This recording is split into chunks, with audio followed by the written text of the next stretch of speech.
Hi everybody, this is Chris. Thank you for joining me.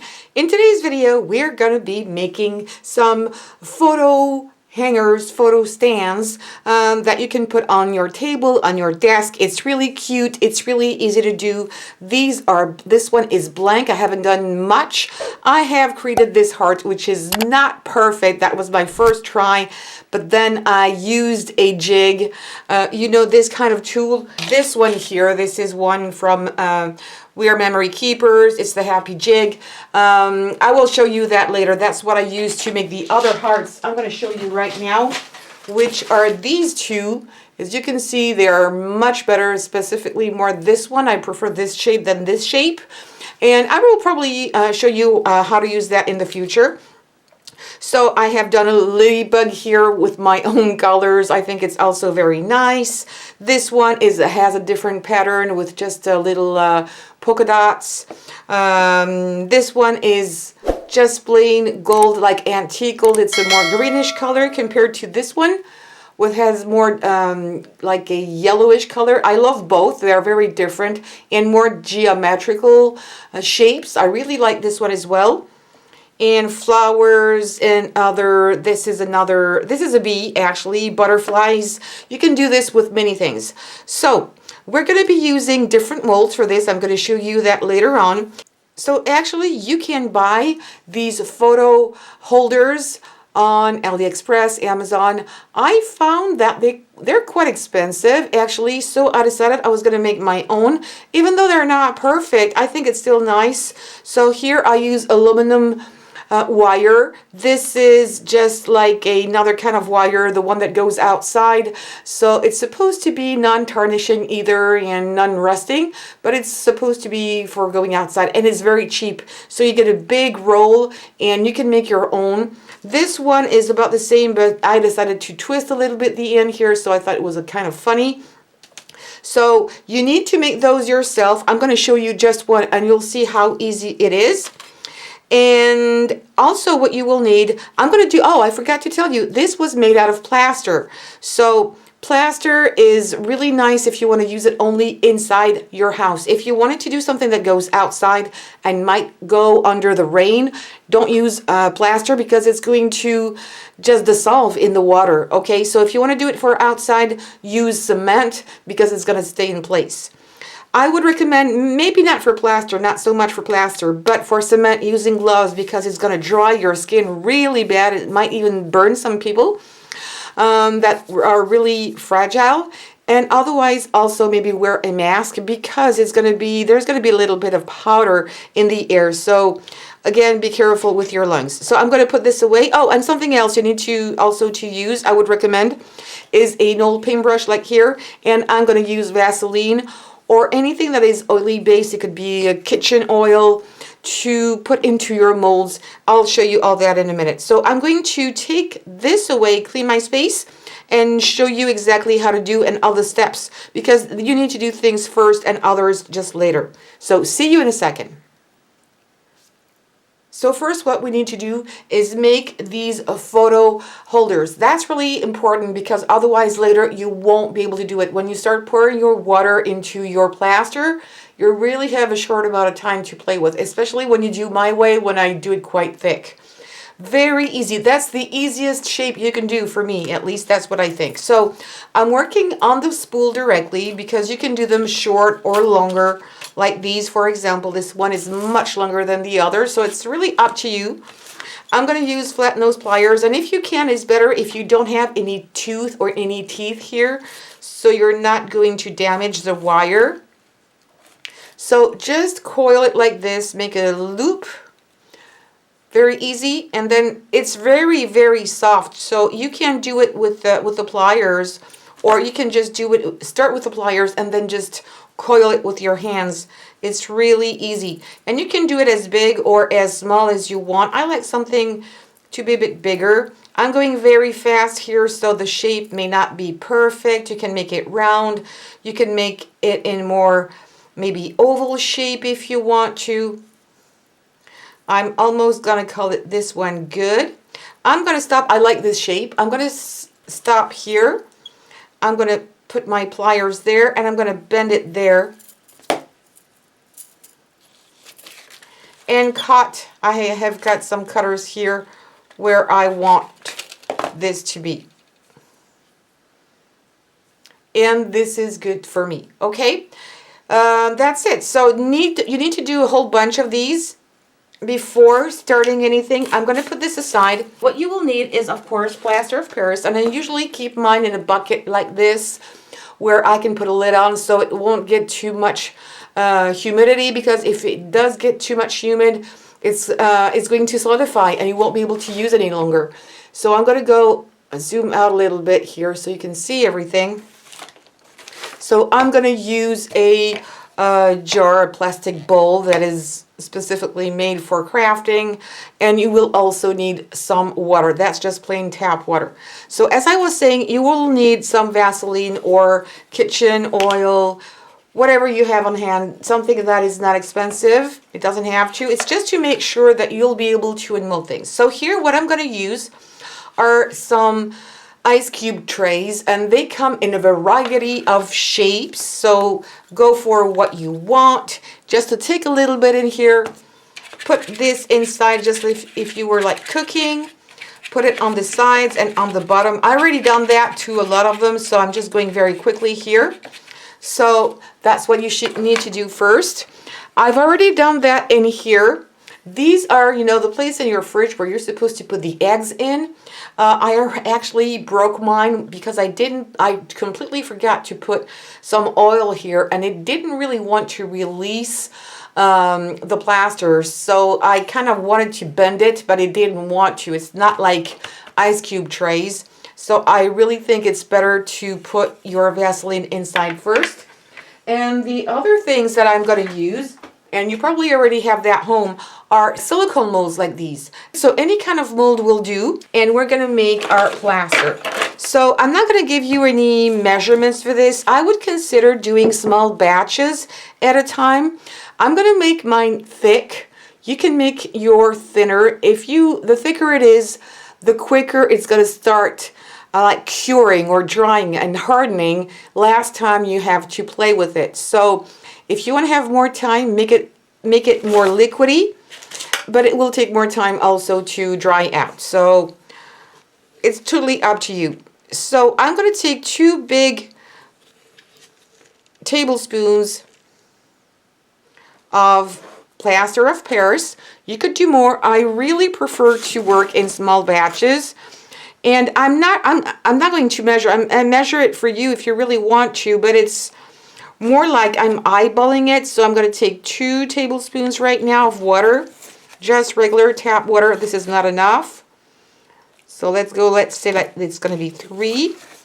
And I usually like to mix with a fork because it seems like I'm sure it's going to mix very well, but because here my batch is really small, it's not going to be an issue. And I can see right now that it's not liquidy. It's even too thick. I'm not going to have enough time, so I'm going to put more water in here. So I'm going to take these 2 molds right now. I'm going to take a little spoon, or let me see, does it, yeah, I prefer to use the spoon specifically in here in these little holes there. So I want them big enough, so I'm filling them up all the way up, I mean. And you're going to tap a little bit so you have all the air bubbles coming up to the surface. And if it's liquid, you can do that. If it's too thick, you won't really be able to do that. And maybe there will be some air bubbles trapped somewhere on the sides, but don't worry. I think that's also very nice to do. So right now it's too liquidy to put anything inside here. To put these, I'm going to let it sit a little bit, and when it starts to be a little harder, I will just put them inside. So while it's hardening, I'm going to do these molds as well. Or you know what? I'm going to do one of these and one of these maybe. I think I'll have enough. See how it's getting, again, very hard? Well, not hard, but... So right now, I'm going to add a little bit of water.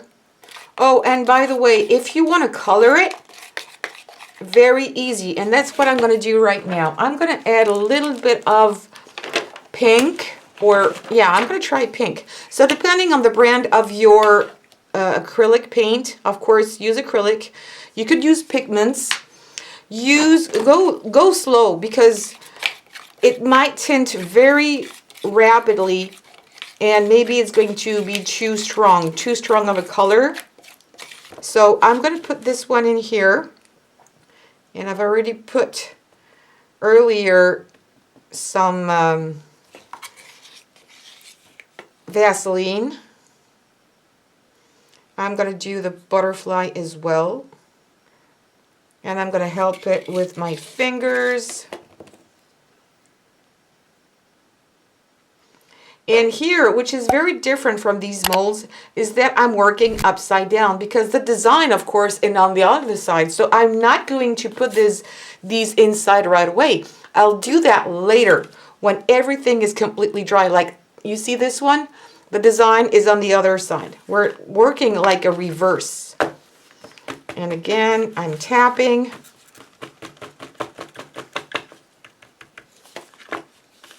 Put this on the side, and I want to do one of these.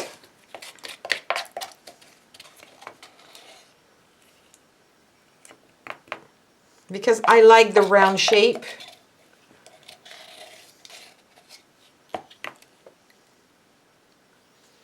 And I'm going to call it good. Alright, I think it's not bad, maybe a little too much, but I'm going to call it good. I'm going to go back to this one and see if now I can put my things in here. Yes. So that's the right moment, and I don't know, it has been what, like 10 minutes, not even 10 minutes, 5 minutes. And I put them straight. And you can do, like I said, a whole bunch of these. That would be something really nice to do for craft fairs and little gifts. It's always nice to be able to put, you know, pictures everywhere, even at your office. So again, I'm going to let this dry. In maybe an hour, I will be able to mold them. They will not be completely dry. They will still be, you can feel it, because when you touch it, it's kind of soft, but they will dry quicker if you put them outside the mold anyway. Okay, I'm back. Everything has cured, so it's the next day. I've put them in the oven to make sure that they were completely dry. And I put them with the aluminum wire here, and it didn't do anything bad. Even if it's this one or this one, everything came out perfectly. And as if you remember, I used the molds with the flowers, the butterflies, or the bees. They were upside down. And I don't want to make a hole in my molds. So I don't want to have the nice side showing down and doing this. So what I need to do now, and I've already did that on this one, so I'm going to change for another one, maybe, I don't know, maybe for the bee. Let's take the bee. So what I'm going to do is take a pokey tool. I think it's probably better to do if it's not completely dry yet, because you can mold them after maybe 30 minutes or an hour. You can easily unmold them, and they're still going to be a little bit soft, and I would consider doing that at that moment. But you're going to take a little pokey tool, and very, very slowly you're going to start poking a hole into your pieces, whatever they look like, flowers or bees like mine, or a heart, anything. And if it's dry, it might break, so go very, very slowly. If you have like a Dremel, you know, the electrical thing, you can do that as well. And then what you're going to do is you're going to take your wire and put it inside.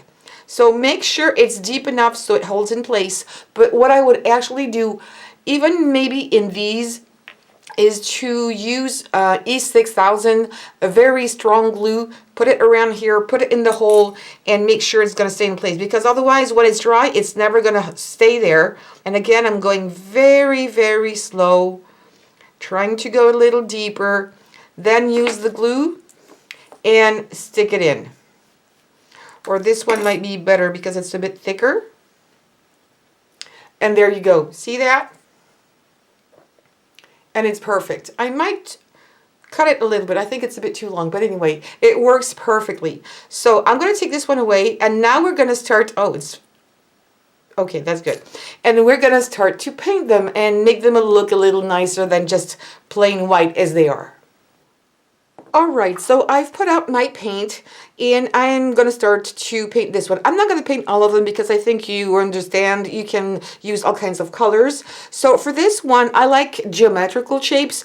You could use painter's tape to hide areas where you don't want to put the paint, but this one is so small and easy to do. I'm really not going to bother with this.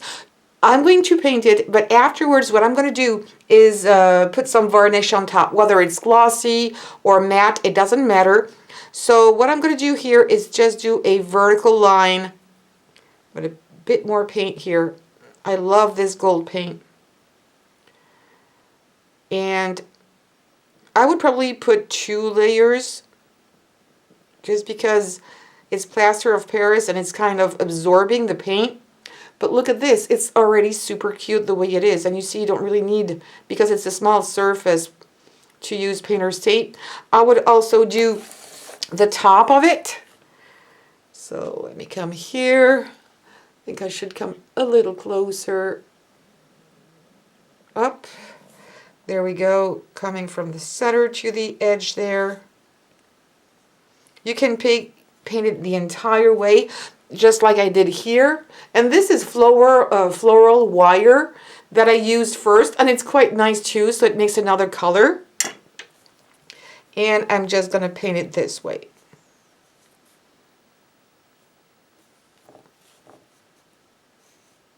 And there you go. I think it's super cute. I would keep on doing this. I would also consider painting, because it's going to be a protection for the bottom of your photo holder, and put some paint here and some varnish. You could also put some felt or foam underneath, so it's not going to scratch anything and it's not going to break too much. So do this on all sides, of course, let it dry, and then put a varnish on top, and then you're good to go. So I don't have images right now, but I'm just going to use this label. You're going to put it there, and there you go. See? I mean, it's working really nice. And because it's a spiral and you have few of these, you could put 1, 2, or even more in there. It could be not only pictures, but it could be also Post-it notes. Because I used to use a lot of Post-it notes, and they usually, after a while, they just don't stick any longer. So I think that using this just as a reminder or Post-it notes and put them in there, it's going to make them stay all in one place, which is not bad because you don't have to look for them. And I think this is something really nice to give for a birthday, or a little gift for maybe a Mother's Day. Why not? You can do a whole bunch of them in her favorite colors. And also for craft fairs, why not? I think it's super cute, and Plaster of Paris is not expensive at all. I would probably do more of these and offer them to my friends, because there is a birthday coming in. I can't see her right now, but when I will see her, I will bring that to her house. So there you go. And of course, paint these in other colors. This is a beautiful bee. And if you're inside the house, you can't go out right now, you could paint this with your kids or grandkids. So there you go. I hope it was inspiring for you. And if so, please give me some thumbs up. Don't forget to subscribe, and also hit the bell button to get notified every time I post a new video. And please comments and give me some ideas. If you want me to do a specific video, you have an idea, I would love to hear about it. And also share on social medias. Thank you so much. Take care, keep safe, and see you soon. Bye.